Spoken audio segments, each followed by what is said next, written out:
Aujourd'hui, encore une petite vidéo pour une petite forme et surtout une grosse semaine. Amusant, le chantier est retardé.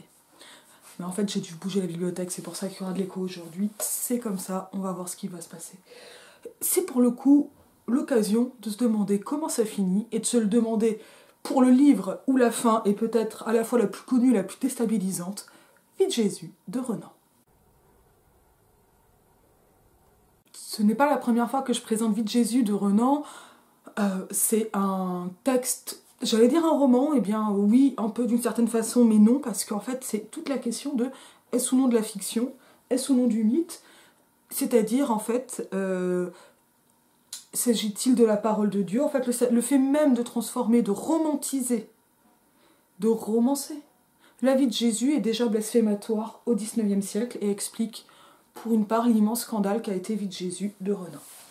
Vite Jésus, c'est un texte qui est un peu particulier à bien des égards, donc immense best-seller, qui a amené c'est le pape, à faire sonner l'Angélus pour annoncer la sortie du livre. Enfin, moi, je sais pas comment vous dire que c'est une bonne pub. Tout ça, j'en ai déjà parlé dans une vidéo consacrée à Vite Jésus, à ce texte. Je vais vous la mettre en description et en fin de vidéo. C'est une vidéo qui a pas mal de succès sur cette chaîne parce que je sais pas trop comment les gens tombent dessus. Mais bon voilà, moi on le sait, je vais quand même le recontextualiser pour les nouveaux et les nouvelles qui arrivent et bienvenue à tout le monde. Ici c'est une chaîne qui est tenue par, parce que là moi ça bouge beaucoup ces temps-ci tout autour de moi. Donc moi je suis chercheuse en littérature, je suis postdoc. J'ai fait ma thèse sur l'œuvre complète, les œuvres complètes d'Ernest Renan, sur la question des sciences naturelles dans son œuvre. Cette thèse a été publiée, elle est publiée, d'ailleurs il y en a un exemplaire là. Et donc je l'ai déjà présenté cette thèse dans une autre vidéo. Depuis je suis devenue postdoc, pas tout de suite, ça a pris un peu de temps. C'est-à-dire un postdoctorat, ce sont des contrats de CDD de recherche après la thèse. Et donc des fois il y a des postdocs avec enseignement, des fois sans. Moi j'ai un postdoc sans enseignement, de 3 ans au FNRS, j'en ai déjà parlé dans une autre vidéo. Vous cliquez FNRS dans la petite loupe YouTube ou projet de recherche sur comment monter un projet FNRS, parce qu'on commence à pas mal me le demander. Qui parle un peu de l'esprit de ces projets de recherche. Et maintenant, je travaille sur la nature chez les féministes, parce qu'en fait, moi, cette question de la nature, elle est, à mon sens, assez primordiale, mais je la pose d'une nouvelle façon sur des textes qui sont peut-être pas plus politiques que le texte de Renan, il ne faut pas non plus se leurrer, qui vont aussi être souvent théoriques, mais pas uniquement, mais Renan n'est pas uniquement théorique. Est-ce que l'histoire, c'est de la théorie ? En tout cas, ça n'entre pas dans la grande tripartition roman, théâtre, poésie, ça c'est certain. Et ça fait aussi partie des questions qui m'intéressent. Et ce qui m'intéresse habituellement, c'est la question des savoirs. Donc moi, là, quand je vais parler de Vite Jésus, j'ai ce background derrière moi, mais là, on en parle sur une chaîne où moi, j'improvise absolument toutes mes vidéos. Je fais une vidéo par semaine minimum, tous les dimanches, une vidéo solo, et des vidéos avec des interviews en bonus, quand ça vient. Voilà. Et je fais ça depuis maintenant 6 ans. J'ai déjà fait un premier livre sur le style féministe, le feminist gaze, qui n'est pas exactement le style féministe, à partir de mes travaux de postdoc et pour préparer ces travaux de postdoc, pour définir, en fait, m'aider à définir un corpus, et puis en fait cette question étant vaste, je la prolonge et je la poursuis. Ça, c'est un peu le contexte, le background, mais là, je parle donc, bon, en renanienne, ça c'est une certitude, mais en renanienne presque repentie, c'est-à-dire que Renan n'est plus au centre de mes préoccupations quotidiennes, et l'attachement que j'ai à Renan reste néanmoins, attachement qui est assez logique quand on a pu passer 5 années et davantage, en fait, c'est-à-dire les années avant, pour avoir un financement. Moi, j'ai eu un financement à la 4e tentative, ce qui est beaucoup. Et que j'ai continué à travailler, que je continue à travailler ensuite, même si Renan n'est plus au cœur de mes préoccupations principales. Ce n'est plus à lui que je donne ma part principale, mais là c'est une blague entre renaniens ou quelques théologiens qui seraient de passage, ou théologiennes. Là, la question que je vais poser aujourd'hui dans cette vidéo, c'est une question qui en fait a l'air super con, super naze, mais qui est pas si simple, c'est-à-dire, Vite Jésus, ça finit comment ? C'est-à-dire qu'en fait, la question, en quelque sorte, du divulgachage, dans le cas de Vite Jésus, ne peut pas fonctionner. C'est même une blague d'époque, je l'ai trouvée en découpage de caricature. C'est dommage, là, je les ai pas sous la main. De toute façon, là, on le voit pas, mais une partie de la bibliothèque est en cours de déménagement, elle va être réemménagée, ça va durer des mois. c'était vraiment cette blague de telle dame du monde qui aurait demandé « Mais alors, ça finit comment ?» Et on se fout de sa gueule parce qu'évidemment, c'est comme quand on se moque des blondes, c'est forcément idiot comme question. Ça n'a rien d'idiot. Et donc ça m'amuse que la misogynie soit évidemment retournée. Ça n'a rien d'idiot parce qu'en fait, c'est bien la fin qui est tout l'enjeu du texte. Vie de Jésus, quand on regarde le titre, ça parle de la vie de Jésus. C'est un tome qui ouvre l'histoire des origines du christianisme, mais le premier tome est complètement biographique. Le problème de Jésus, c'est qu'il a une petite particularité qui le distingue des autres humains, en tout cas d'après la Bible. Donc toute la question va aussi être le statut du texte biblique, qui est en fait là, la question du statut du texte biblique, texte historique, texte mythique, texte factuel, texte sacré, révélé et inspiré. Renan tranche. Renan refuse l'école mythologique de Strauss qui voit en Jésus seulement un mythe, sans réalité factuelle. Pour Renan, on est du côté du légendaire, c'est-à-dire qu'en fait il y a une réalité historique avec une transformation par la légende. Et sur la légende, je vous renvoie au livre de Claude Millet et sinon à ma thèse, pour compléter. Livre de Claude Millet sur le légendaire, qui est vachement bien là, il est par là. Mais sur Renan, sur Renan c'est très bien, mais je pense qu'il y avait des petites précisions à apporter, donc je me suis forcée de le faire quand j'étais en doctorat. Donc on a cette chose, ce moment, ce positionnement, et donc Renan évidemment renonce à l'idée que le texte est inspiré pour préférer une approche philologique scientifique des textes. C'est déjà ça le blasphème. C'est-à-dire, c'est déjà une première scission entre en gros le catholicisme et le protestantisme. On peut rappeler que Renan devait être prêtre, mais qu'il est parti du séminaire avant de prononcer des vœux définitifs, et on sait qu'il aura élevé ses enfants, peut-être pas dans le culte protestant, mais en tout cas ses enfants ont été baptisés selon le rite protestant. Donc ça montre quand même une espèce de placement à certaines croisées de la part de Renan qui est assez étrange. Mais ce qui se passe d'un point de vue biographique n'est pas forcément ce qui se passe dans les textes. Et vous savez, les gens, ils ont le droit de se contredire et de ne pas être entièrement dans leur œuvre. Voire de se contredire dans leur vie ou de se contredire dans leur œuvre. C'est ça qui est intéressant. Donc là, on est sur ce positionnement, en tout cas ce positionnement légendaire, il se retrouve bien dans la façon dont Renan déroule Vie de Jésus. Mais évidemment qu'il y a un écueil. Vie de Jésus, qu'est-ce qu'on fait de la mort de Jésus, c'est-à-dire de cet humain qui est censé ne pas être humain mais fils de Dieu, fils de l'homme, c'est-à-dire de celui qui ressuscite 3 jours après. Qu'est-ce qu'on fait de la résurrection quand on écrit Vie de Jésus ? Et on va se rappeler qu'écrire Vie de Jésus, en fait, c'est annoncer une humanité du Christ, puisque celui-ci vit. Est-ce qu'on peut dire que Dieu vit ? Donc, en tout cas, il y a quelque chose dans cette vie, et puis qui n'est pas la vie, évidemment pas une vie, qui est à la fois absolue et profondément humain, avec cette ambivalence presque oxymorique entre la vie thématique, mais qui devient aussi une vie générique. On se rappelle, c'est-à-dire un titre rématique. On se rappelle la distinction de Genètre entre les titres thématiques et rématiques. Thématique, ce dont ça parle. Rématique, la façon dont ça en parle. Quand on va afficher un genre, par exemple, quand un recueil de poèmes s'appelle poème. Voilà. Donc là, il y a ça, vraiment, qui est en train de se jouer de contradiction. Et la contradiction, finalement, elle va aller avec une montée en tension dramatique. Et ça, c'est le fait de l'historien. Parce qu'évidemment, on peut se le dire. En pensant à la vie de Jésus ou en lisant la Bible, mais enfin la montée dramatique, elle est aussi ménagée par l'historien dans le texte. C'est-à-dire, en fait, Renan écrivant, c'est que l'on connaît la fin, mais toute la question va être de savoir ce qui va faire de cette fin, c'est-à-dire ce qui fait du miracle. Et toute la question du miracle est évidemment la question la plus complexe de Vie de Jésus.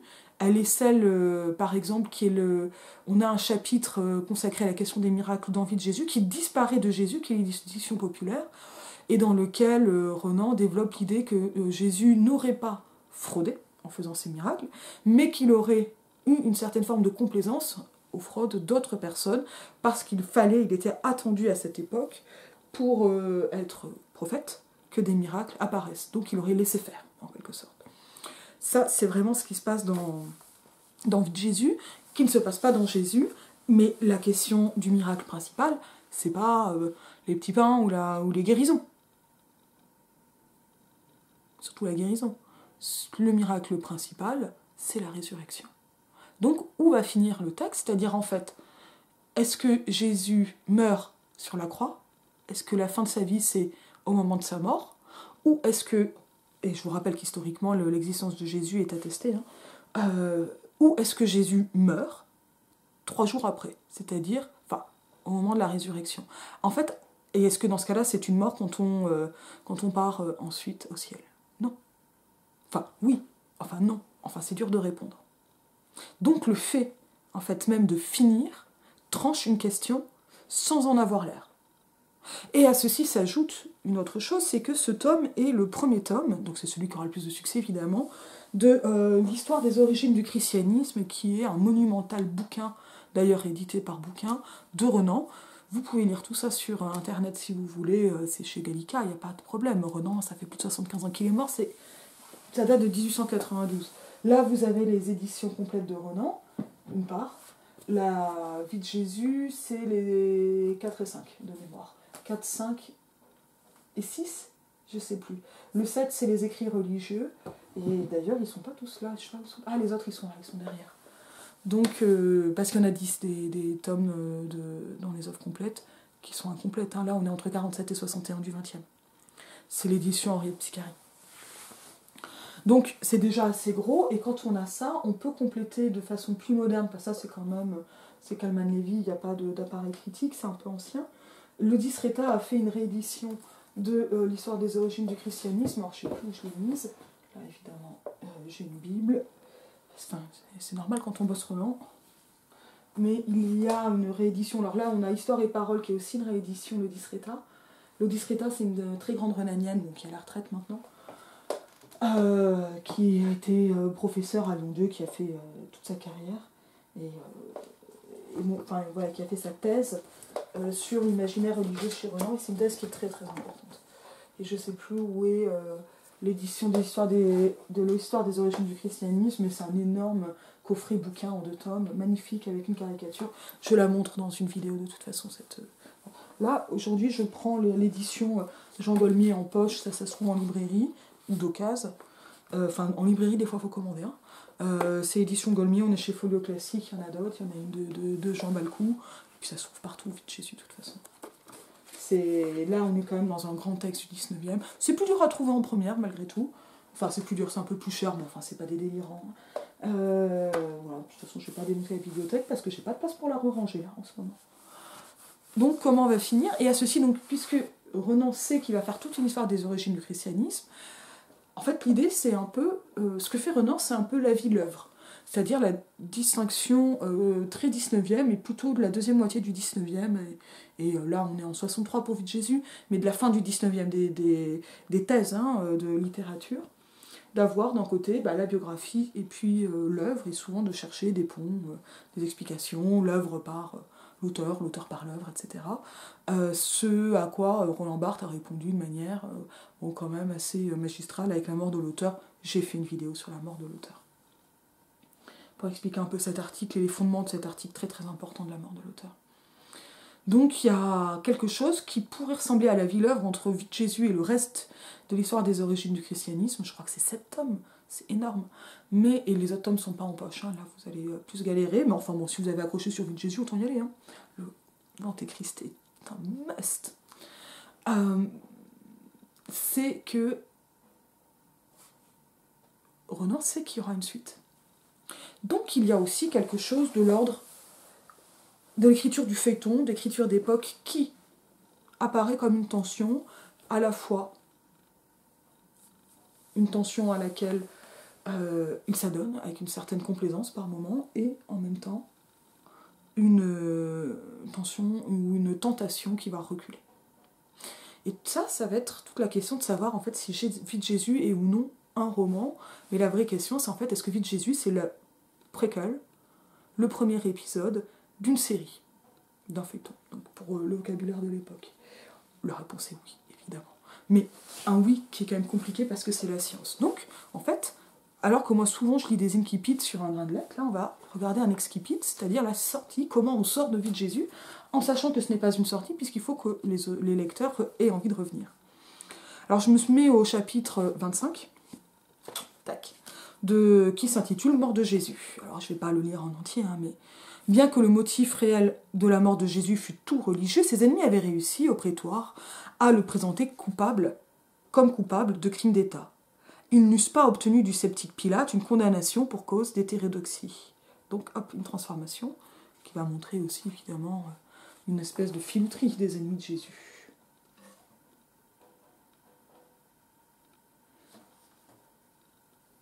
Conséquent à cette idée, les prêtres firent demander pour Jésus par la foule le supplice de la croix. Ce supplice n'était pas juif d'origine.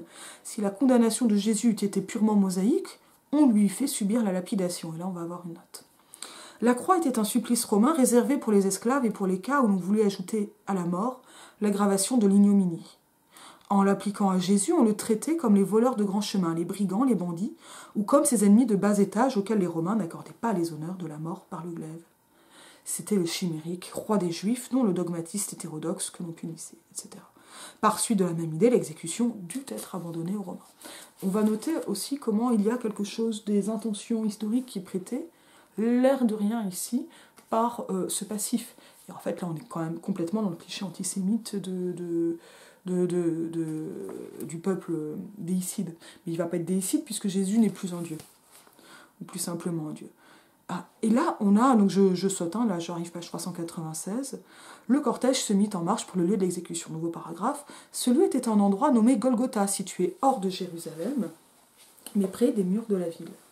Le nom de Golgotha signifie crâne, il correspond, ce semble, à notre mot chaumon, et il désignait probablement un tertre dénudé ayant la forme d'un crâne chauve. Là, on a le savant qui intercale des connaissances historiques et topographiques, étymologiques, philologiques, qui sont légitimes, mais qui vont avoir pour effet d'entraîner, par des effets de dilatation, une tension dramatique, ou un accroissement de la tension dramatique. On ne sait pas avec exactitude l'emplacement de ce tertre. Alors, là, moi, je suis un peu ironique quand je lis, mais il y a voilà, et des vraies questions. Il n'y a pas de raison décisive pour placer le Golgotha à l'endroit précis où, depuis Constantin, la chrétienté tout entière l'a vénéré. Et là, en fait, c'est aussi une remise en question du culte, ou en tout cas, la présentation, l'air de rien, d'un écart entre la tradition religieuse et la vérité historique. Ce qui est une façon de se positionner en permanence, et aussi de rappeler finalement que la vérité ou la réalité historique n'est pas attestée, mais que finalement, là, ce récit-là va l'être, et il l'est d'autant qu'il est constamment miné ou... oui, miné, c'est-à-dire qu'on a une tension dramatique qui va à la fois augmenter par les insertions qui retardent la progression du récit et qui en même temps vont déplacer la tension dramatique de la souffrance de Jésus, pas remise en question du tout, au contraire, à la fin elle-même. Et en fait, ça va être quoi le mot final de l'historien, puisque c'est l'historien qui a le mot final dans Vie de Jésus.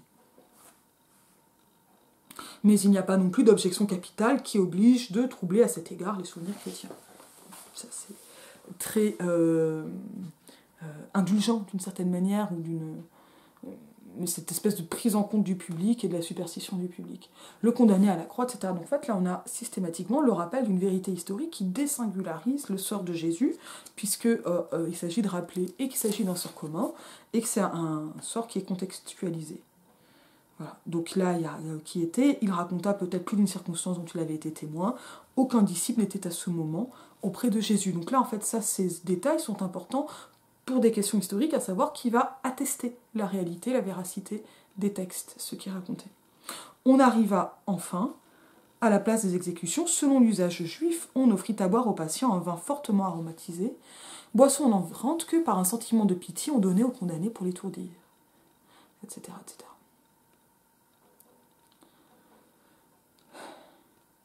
Alors, voilà. Et là, la reprise avec des jeux de focalisation du récit, mais en fait aussi du déroulement biblique.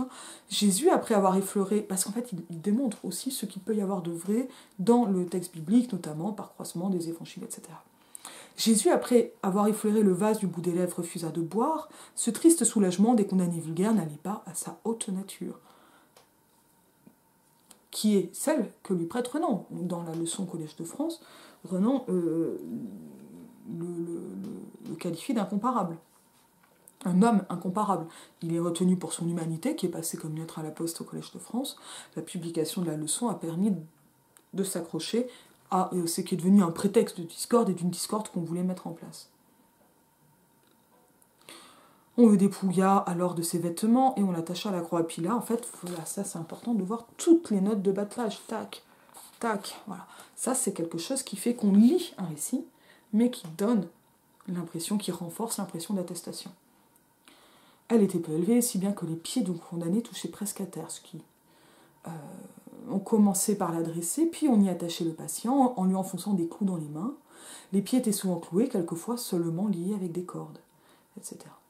Un billot de bois, je ne sais pas si je le lis ou pas, si je vais quand même le lire, mais c'est affreux. Hein. C'est évidemment affreux, c'est fait pour être affreux. Le supplice est fait pour être affreux, et c'est un supplice qui est décrit et qui est expliqué. Un billot de bois, sorte d'antenne, était attaché au fût de la croix vers le milieu et passé entre les jambes du condamné, qui s'appuyait dessus. Sans cela, les mains se fussent déchirées et le corps se fut affaissé. D'autres fois, une tablette horizontale était fixée à la hauteur des pieds et les soutenait. Donc là, on a récit factuel qui est à la fois impersonnel, et qui rappelle le sort commun, et donc qui décrit ce que l'on sait historiquement, non pas de cette crucifixion en particulier, mais de la crucifixion en général, puisque d'ailleurs on a des hypothèses qui peuvent, des options quoi, en quelque sorte. Jésus savoura ces horreurs dans toute leur atrocité. Hop, passé simple global. Ça va être un aspect qui va annoncer la suite. C'est ça la tension dramatique.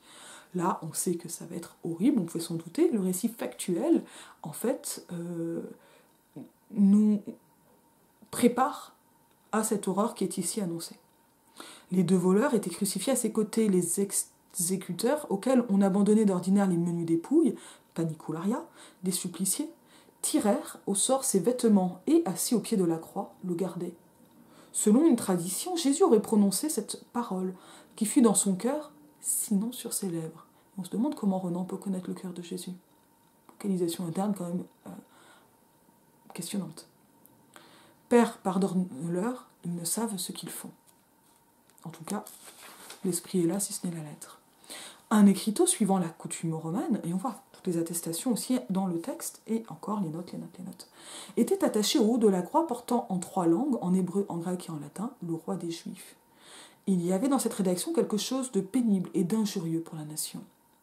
Les nombreux passants qui la lurent en furent blessés. Les prêtres firent observer à Pilate qu'il lui fallut adopter une rédaction qui impliqua seulement que Jésus s'était dit roi des Juifs. Mais Pilate, déjà impatienté de cette affaire, refusa de rien changer à ce qui était écrit.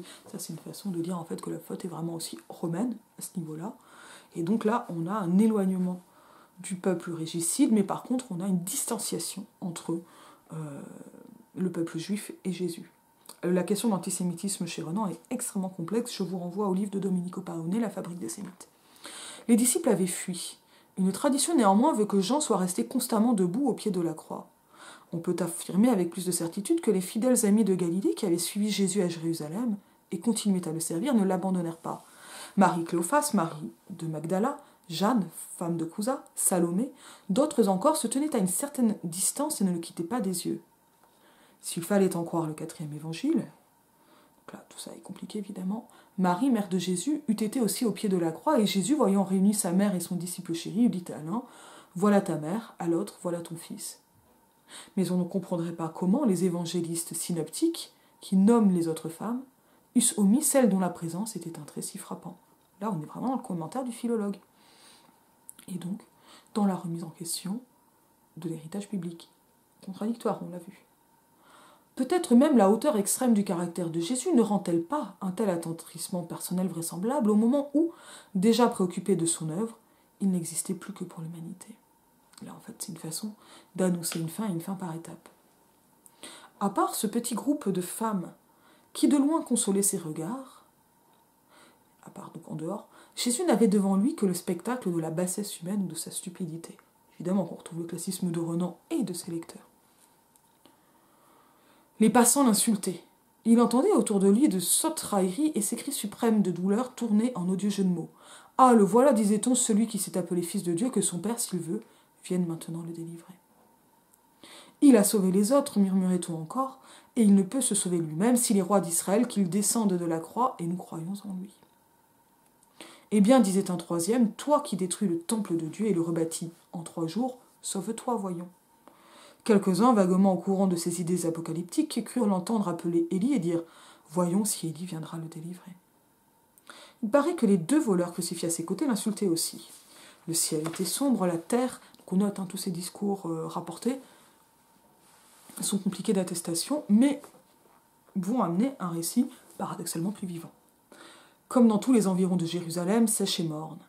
Et ça, comme dans tous les environs de Jérusalem, c'est aussi le Renan qui s'est promené à Jérusalem qui le sait. Et qui a cru se promener dans un évangile lacéré mais lisible encore un 5e. Je vous renvoie au texte liminaire de vie de Jésus. À un moment, selon certains récits, le cœur lui défaillit, un nuage lui cacha la face de son père. Il eut une agonie de désespoir, plus cuisante 1000 fois que tous les tourments. Il ne vit que l'ingratitude des hommes, il se repentit peut-être de souffrir pour une race vile, et il s'écria « Mon Dieu, pourquoi m'as-tu abandonné ?» Donc en fait, on a évidemment une inclusion des grands textes bibliques, parfois avec une mise à distance des grandes paroles évangéliques, parfois avec une mise à distance du fait que, c'est pas sûr, c'est plutôt contradictoire, mais là aussi, en fait, avec une revivification des paroles, puisque mise entièrement donc, dans ce récit au goût du jour, et scientificisée dans le même temps. En tout cas, c'est le projet. Mais son instinct divin l'emporta encore. C'est étonnant, l'instinct divin. Il est humain, mais il a en lui un instinct divin, ce qui ne le rend pas divin. C'est autre chose. C'est un instinct qui sent Dieu. À mesure que la vie du corps s'éteignait, son âme se rassérénait et revenait peu à peu à sa céleste origine. Il retrouva le sentiment de sa mission, il vit dans sa mort le salut du monde, il perdit de vue le spectacle hideux qui se déroulait à ses pieds, et, profondément uni à son Père, il commença sur le gibet la vie divine qu'il allait mener dans le cœur de l'humanité pour des siècles infinis. Ça s'appelle un spoiler, ou un effet d'annonce. C'est-à-dire que là, on a, en fait, une focalisation interne absolument impossible. Comment savoir quiconque, Renan comme les autres, ce qu'a pu penser le Christ, c'est strictement impossible, mais ça va être aussi un effet d'annonce, non seulement des prochains volumes, mais aussi en fait, de l'histoire de l'humanité, en tout cas de l'histoire du christianisme. L'atrocité particulière du supplice de la croix était qu'on pouvait vivre 3 et 4 jours dans cet horrible état sur l'escabeau de douleur. Vous la voyez, tension dramatique, boum, on arrête, et ça repart. L'hémorragie des mains s'arrêtait vite et n'était pas mortelle. En fait, là, on est vraiment dans un texte factuel, général, scientifique. Alors, tout est censé être scientifique, mais on a un changement de registre absolu qui, en décrivant de manière détachée, renforce l'impression de souffrance et le pathos. La vraie cause de la mort était la position contre nature du corps, laquelle entraînait un trouble affreux dans la circulation, de terribles maux de tête et de cœur, et enfin la rigidité des membres. Les crucifiés de forte complexion pouvaient dormir et ne mouraient que de faim. L'idée mère de ce cruel supplice était non de tuer directement le condamné, par des lésions déterminées, mais d'exposer l'esclave, cloué par les mains dont il n'avait pas su faire bon usage, et de le laisser pourrir sur le bois. L'organisation délicate, organisation c'est vraiment organisation physiologique, de Jésus le préserva de cette lente agonie. Une soif brûlante, l'une des tortures du crucifiement, comme de tous les supplices qui entraînent une hémorragie abondante, le dévorait. Il demanda à boire. Il y avait près de là un vase plein de la boisson ordinaire des soldats romains, mélange de vinaigre et d'eau, appelé posca. Les soldats devaient porter avec eux leur posca dans toutes les expéditions, au nombre desquelles une exécution était comptée. Un soldat trempa une éponge dans ce breuvage, la mit au bout d'un roseau et la porta aux lèvres de Jésus, qui la suça. On s'imagine en Orient que le fait de donner à boire aux crucifiés et aux empalés accélère la mort. Plusieurs crurent, donc là, la tradition populaire qui explique ce qui est une nouvelle croyance. Plusieurs crurent que Jésus rendit l'âme aussitôt après avoir bu le vinaigre. Il est bien plus probable qu'une apoplexie ou la rupture instantanée d'un vaisseau dans la région du cœur amena pour lui, au bout de 3 heures, une mort subite. Quelques moments avant de rendre l'âme, il avait encore la voix forte. Tout à coup, il poussa un cri terrible où les uns entendirent « Ô Père, je remets mon esprit entre tes mains », et que les autres, plus préoccupés de l'accomplissement des prophéties, rendirent par ces mots « Tout est consommé ». Sa tête s'inclina sur sa poitrine et il expira. Donc là, on a vraiment une description très factuelle avec un effet de chute sur cette hyperbate. On a une virgule et ensuite. Hyperbate, c'est un ajout inattendu syntaxiquement, très court. ce qui fait cet effet d'apocope pour l'apoplexie. L'apocope, c'est la chute en rhétorique. Il expira avec une succession de passés simples. Repose maintenant dans ta gloire, noble initiateur. Et ça, c'est Renan qui s'adresse au Christ. Ton œuvre est achevée, ta divinité est fondée. La divinité étant le sentiment de la divinité comme on avait un instinct divin. Ne crains plus de voir crouler par une faute l'édifice de tes efforts. Désormais, hors des atteintes de la fragilité, tu assisteras, c'est-à-dire de ta propre humanité, tu assisteras du haut de la paix divine aux conséquences infinies de tes actes. Au prix de quelques heures de souffrance, qui n'ont pas même atteint ta grande âme, tu as acheté la plus complète immortalité. Pour des milliers d'années, le monde va relever de toi, drapeau de nos contradictions, tu seras le signe autour duquel se livrera la plus ardente bataille. On voit aussi à quel point c'est occidentalo-centré.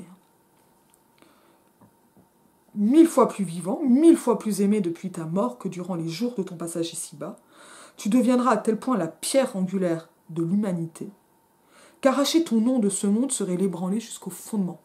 Alors ça, c'est une idée de Renan, de très jeune, déjà séminariste, qui est que pour voir la force d'une idée, il suffit de la retirer et d'essayer d'imaginer, d'une manière un peu contrefactuelle, c'est une expérience de pensée, ce que serait le monde sans cette idée. Et donc là, en fait, Jésus, c'est la pierre angulaire d'un édifice qui s'appelle christianisme. Et tu es pierre et sur ça te pierre. Et en fait, quand on enlèverait l'idée de Jésus et le christianisme avec, il manquerait énormément de choses, etc. Et donc ça donne une idée de cette importance. Ce qui est important en fait là, c'est de constater comment c'est Jésus qui est une idée. Jésus est une idée qui va le dépasser qui va dépasser l'humain qu'il a été. Et c'est ça qui est la divinité pour Renan. Et le moment où le divin atteint le légendaire. Entre toi et Dieu, on ne distinguera plus pleinement, donc on ne distinguera plus, c'est-à-dire que ce n'est pas ontologique, c'est un effet de réception. Pleinement vainqueur de la mort, prends possession du royaume où te suivront, par la voie royale que tu as tracée, des siècles d'adorateurs, et non pas des siècles des siècles. Et là, en fait, il annonce la réception. Et qu'est-ce qu'on a encore ensuite ? C'est pas la fin. Chapitre 26, Jésus au tombeau. Il était environ 3 heures de l'après-midi, selon notre manière de compter, quand Jésus expira. Une loi juive défendait de laisser un cadavre suspendu au gibet, au-delà de la soirée du jour de l'exécution, etc., etc. Mais comme le lendemain, etc., donc ils ont descendu le Christ, c'est la déposition du corps.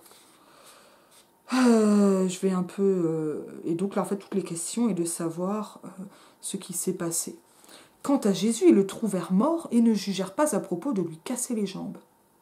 Donc ce qu'ils font, c'est le second supplice qu'ont eu les soldats à côté, puisqu'il est mort.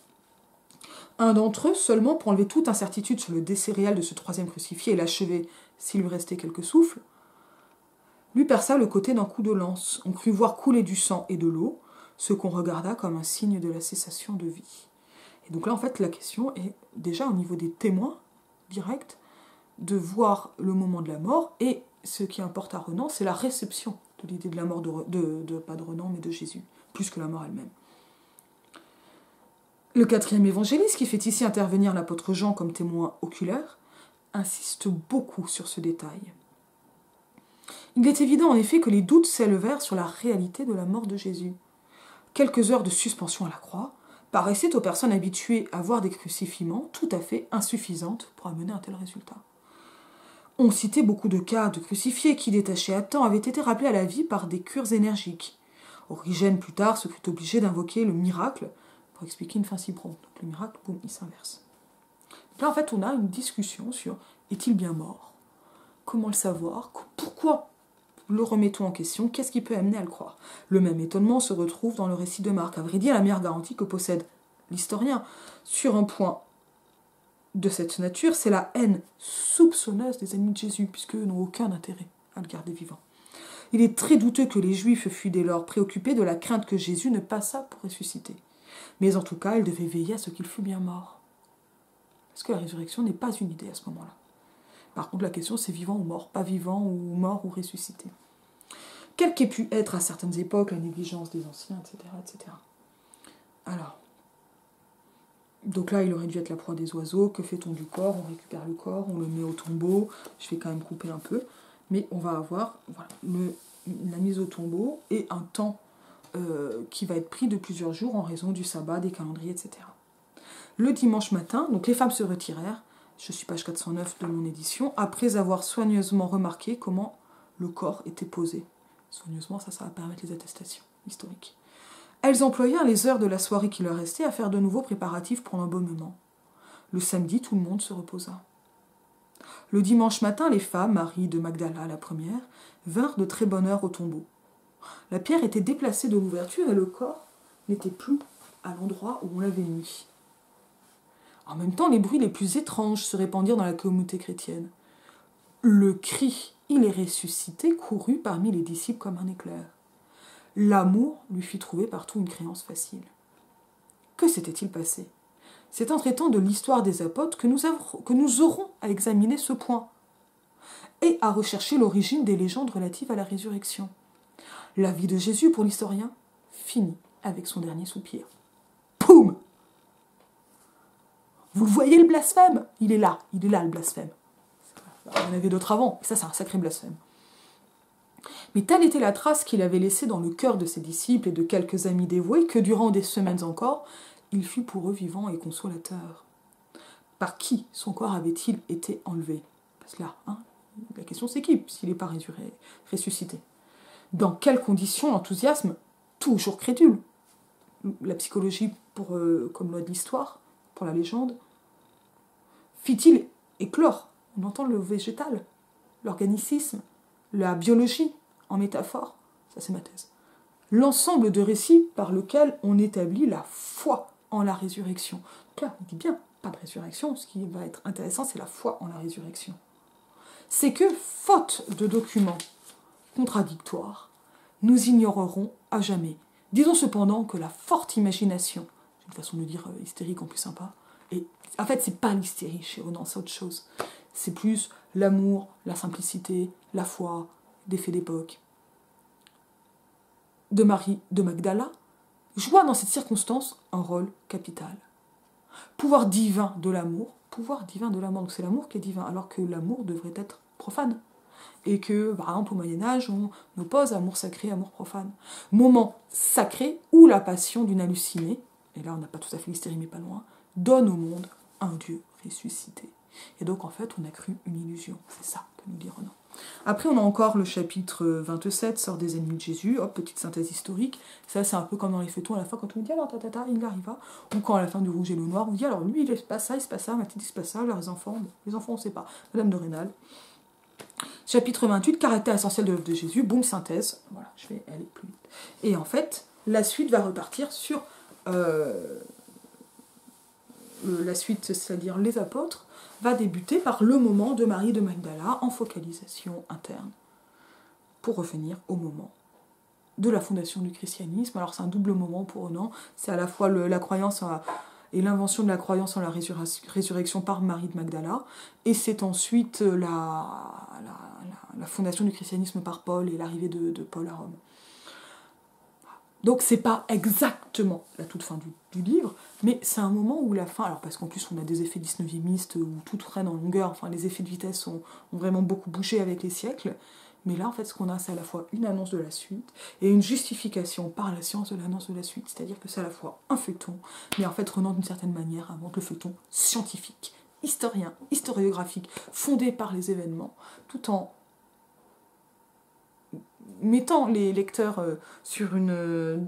en les soumettant à une certaine tension, il les met sur le grill, épistémologique et historiographique, à savoir que va-t-il se passer, comment l'expliquer, comment se fait-il, hop, petites annonces, la suite au prochain numéro, mais on aura quand même un livre parfaitement indépendant pour Vie de Jésus, qui évidemment aura été bien plus lu que la suite, mais enfin c'est du succès de librairie, Renan, on va quand même pas l'oublier, et là on est sur un texte que Proust tenait contre lui, le petit Proust lycéen, devant la porte de Renan pour se le faire dédicacer.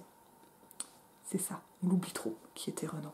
En tout cas, je crois que là, le montage, et en fait, c'est rare d'avoir des effets de fin qui soient aussi lourds épistémologiquement et historiographiquement.